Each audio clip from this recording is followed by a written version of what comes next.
All right. Well, good morning. You can see I'm not in my office, and we're in transition between the mountains of Southwest Virginia and Arizona to see my mother-in-law. So I'm at my daughter's, and I don't know if I'll be able to get anything up tomorrow either because we're going to be flying out of Reagan to Phoenix, and that'll take most of the day.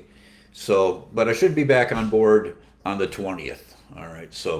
But I did want to get something up this morning and just good to see everyone. And we're in, this is our morning devotions. We're in episode 120. Episode 120. We're in Judges chapter 7. And this is the story of Gideon. And Gideon is a remarkable guy. He's a most unlikely judge.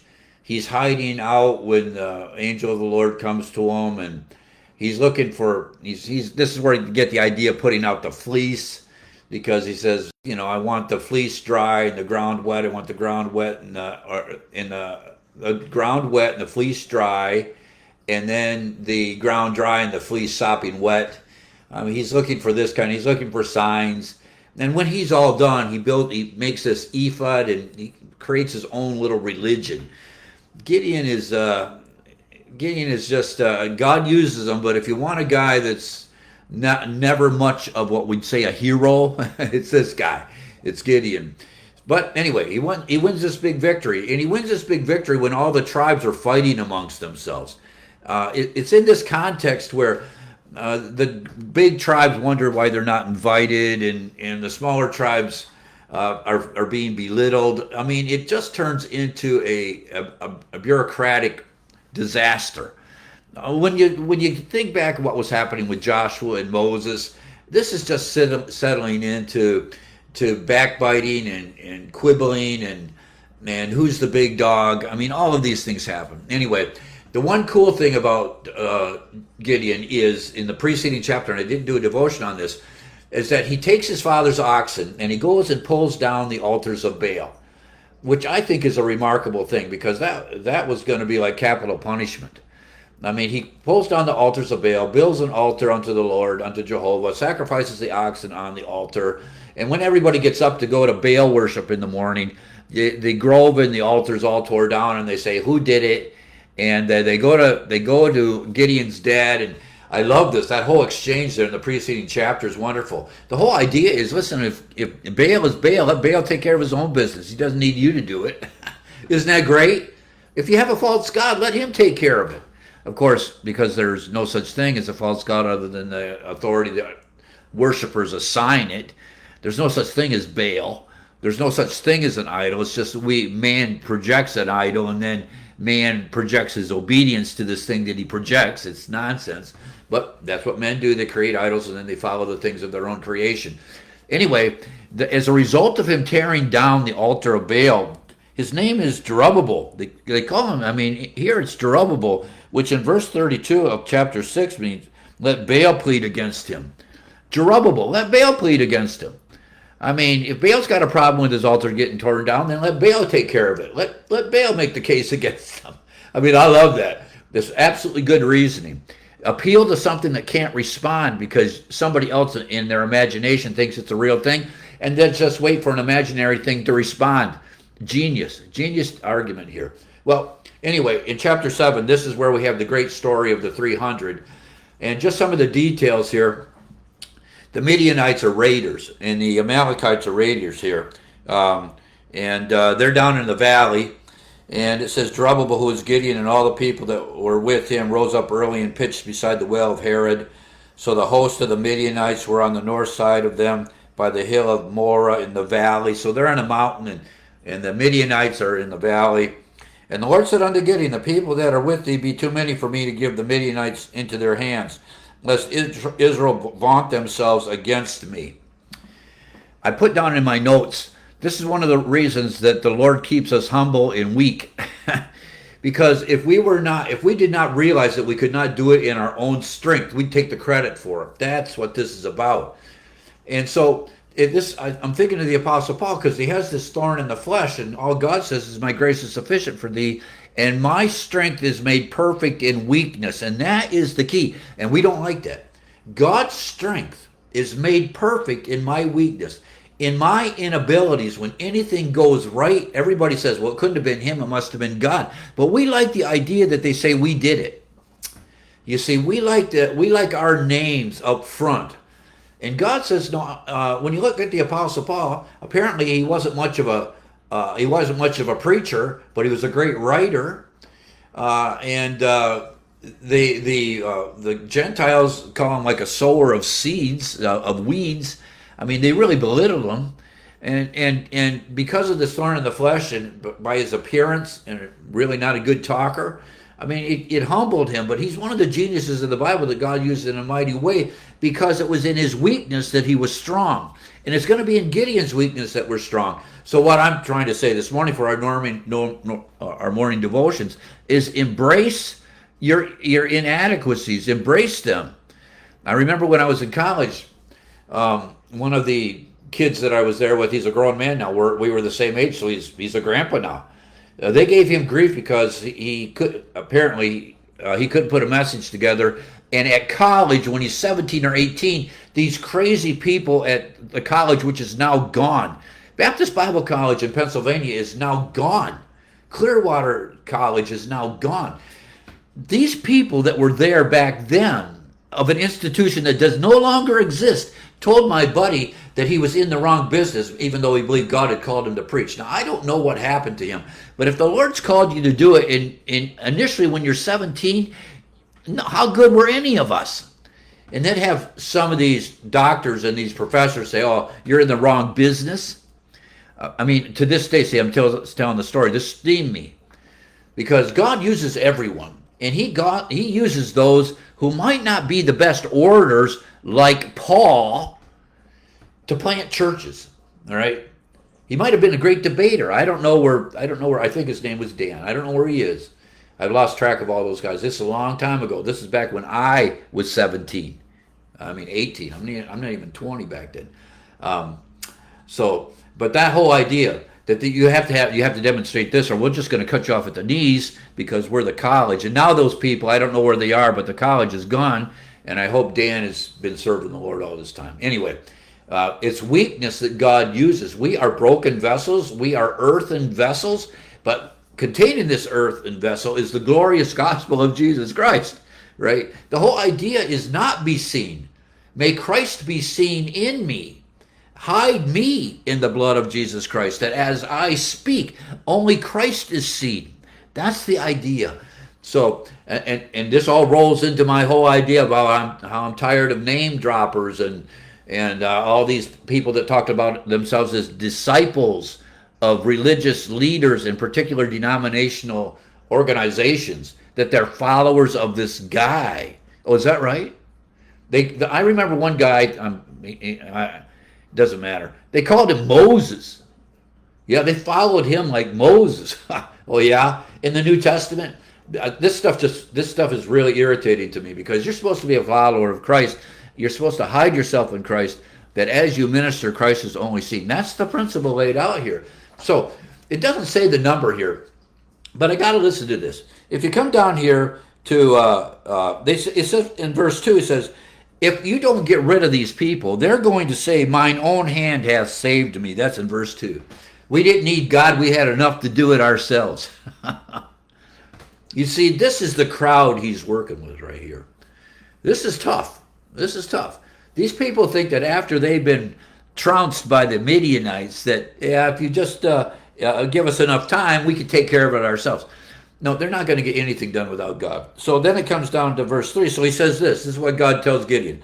He says, now therefore go and proclaim in the ears of the people, saying, whosoever is fearful and afraid. How many of you just want to go home because you don't want to actually fight the enemy? Because this is the enemy. You're going to go to war. How many of you just want to go home because you're afraid or fearful? Let him return and depart early from Mount Gilead. You can go home. That's just what God says. If you're afraid to go to battle, go home. And then it says this.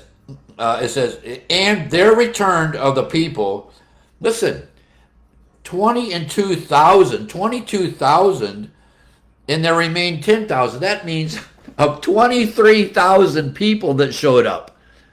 22,000 went home. They were not warriors. They showed up, but they weren't there to fight. And they just went home. They said, if we don't have to fight, we're not going to. I mean, that's tough.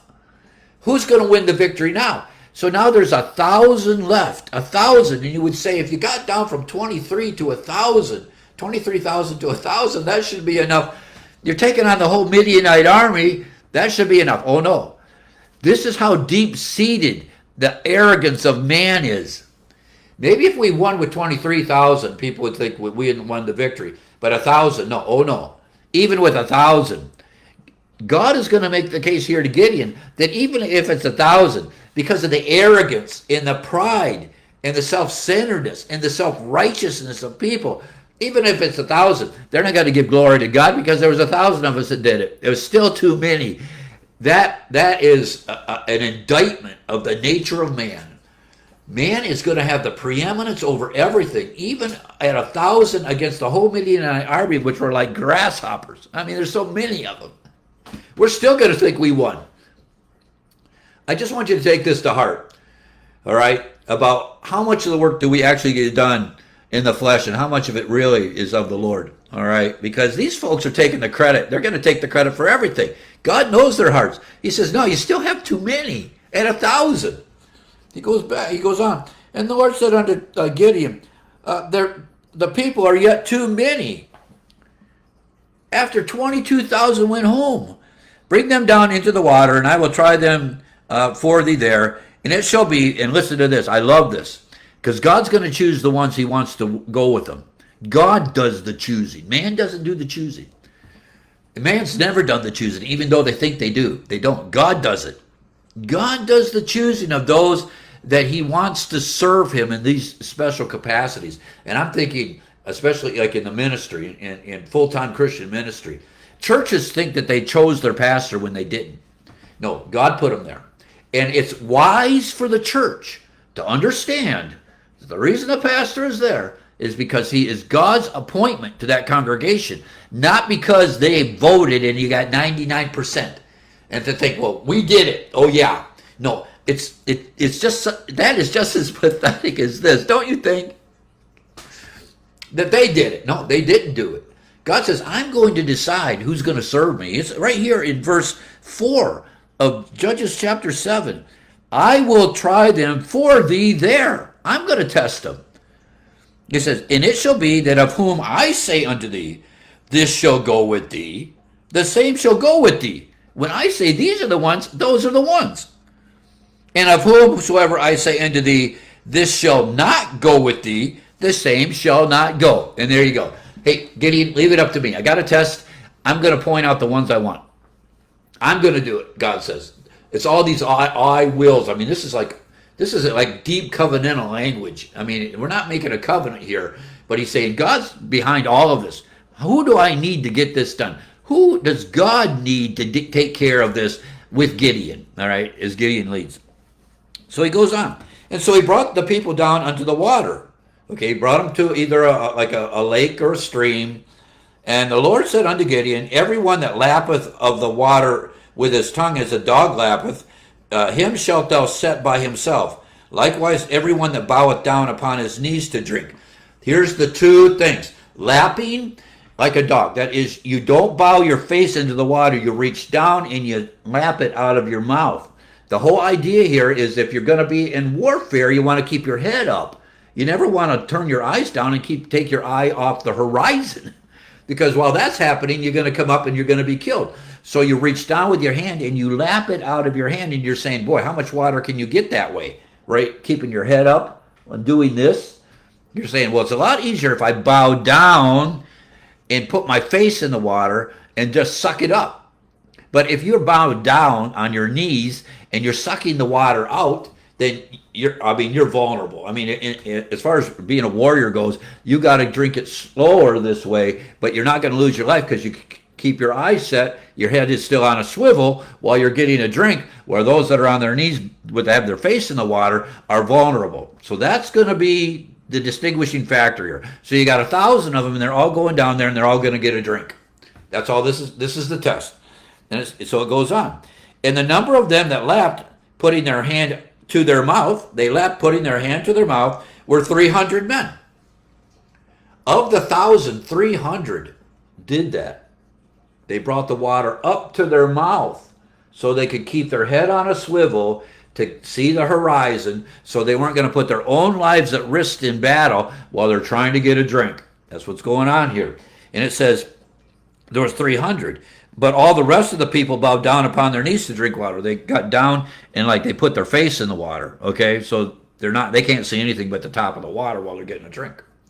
700 of them did that. All right, so 300 take it out of their hands, and 700 bow down into the water, and they're just sitting and drinking it out of the stream. And the number of them that lapped, putting their hand to their mouth, were 300 men, but all the rest of the people bowed down upon their knees to drink water. And the Lord said unto Gideon, by the 300 men that lapped will I save you. Those are the ones I want. You know, when they went down there, they all figured they were exercising their own wills to drink one way or the other. You know, that's what was going through their head to decide, because they looked over here. Almost everybody's got their face in the water. They're saying, well, I mean, if they're doing it, I might as well do it. No, they didn't, because they were God's appointed people to do it that way. Behind it all is the will of God. God said this is what's going to happen. This is going to be the test. And this is how I'm going to point out to you who my appointed people are, so you can take them and win the victory over the Midianites. So he goes on. He said, and the Lord said unto Gideon in verse 6, by the 300 men that lapped will I save you, and deliver the Midianites into your hand. Let all the other people go, every man unto his place. Everybody else can go home. He's got 300 now. He started with 23,000. He's down to 300. Everybody's looking at each other saying, oh man, what did I get myself into? All right. And then it goes on. So the people took victuals in their hands. They took their lunches and their trumpets, and he sent all the rest of Israel, every man into his tent, and retained those 300 men, and the host of the Midianites beneath them in the valley beneath them in the valley. And then it says, and it came to pass the same night that the Lord said unto him, arise, get thee down unto the host, for I have delivered it unto thine hand. But if thou fear to go down, then he says, go with Phurah thy servant down to the host. There is a whole section in here about if you're afraid to go yourself, go with your servant. What a great guy Gideon is, isn't it? I mean, obviously he's doing all of this, but he is just, I don't know. I can't remember. Hang on a second. I got to look at something here because I can't remember for sure, but I have to look because he is not much of a warrior. When you talk about these other guys that we've read about, hang on. Let me see. Yep, it is. Verse 32 of Hebrews 11. The roll call of faith cites Gideon as one of the great warriors of the faith. You should reconsider the way you think about yourself if Gideon is in the roll call of faith. If Gideon is in the roll call of faith, you could be in the roll call of faith. That's what I'm thinking. Because he says, if you're still afraid to go, because you're only taking 300, you're taking on the whole Midianite army. He said, take your servant. He said, he went down with Phurah, his servant, unto the outside of the armed men that were in the host.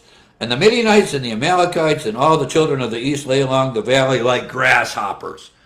There's so many of them for multitude. And their camels were without number as the sand of the seaside for multitude. That is, he's speaking of the army that he's going to defeat in terms of a limited infinity. He's using the sea of the sea of the shore for the number, and the camels, because they're raiders. They don't have cities like the Philistines. They're raiders. They would just come in and out and raid and take what you had at the time of harvest. I mean, they would just rob you. They were just, I mean, these guys are like the Old Testament motorcycle gangs is what they are. I mean, they're just coming in and they're or Vikings, or the Vikings when they would come down during the harvest time and raid in Europe and take pillage all the farms and everything, then take everything back up to Scandinavia.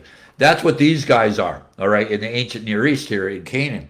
It says, and when Gideon saw was come. Behold, there was a man that told a dream unto his fellow, and said, Behold, I dreamed a dream, and lo, a cake of barley bread tumbled into the host of Midian, and came into a tent, and smote it, and it fell, and overturned it, and the tent lay long. And it's just it's a prophecy of what's going to happen. There's just a little bit. It's going to destroy the Midianite army. Anyway, it comes down here in verse 16. We know the story. And he divided the 300 men into 3 companies. He put a trumpet in every man's hand. So he's got a trumpet. He's got an empty pitcher, like a water pitcher that could break because they were just made out of clay, right? And inside the pitcher was a lamp. So the whole idea is they are going to break the pitcher that's over it and expose the light and blow with a trumpet. And they're going to yell here in verse 20, the sword of the Lord and of Gideon. So they're going to surround the Midianites and the Amalekites and all these other ikes that are down there. They're going to break the pitcher, which is going to show all the way around that they're surrounded with these torches. They're going to blow a trumpet, which traditionally is only in the hand of a commander who is commanding an army, not just a single man. All right. And then they are going to cry out, the sword of the Lord and of Gideon. And that whole episode, as this is happening, is giving the enemy that is down in the valley the impression that they are surrounded by an overwhelming force. That's what's going to happen. I'm not going to go any further on this. They believe that they're being overwhelmed by a force that is, and they have the high ground. So they break the pitcher, the light comes on, they're surrounded with lights, they think they're surrounded by a gigantic army. They blow trumpets as if there's just thousands of men up in the mountains that are about ready to descend upon them. They're not ready. It's in the night. They cry out the sword of the Lord and of Gideon. And in the confusion, in the darkness, you see, we always have ambient light. There might have been some fires burning, but man, it would have been dark. They start killing themselves because they don't know where the enemy is. They don't know if the enemy has already infiltrated them, or they don't know. But in the fog of war, so many men, so fearful of the person next to them, not being able to see because it's at the night, and under the impression that they are being surrounded, go about killing one another. All right, and finally, the army is defeated, and that brings to the end of chapter 7. But that is the story of Gideon. That's the big story that we learn in Sunday school, the story of Gideon, and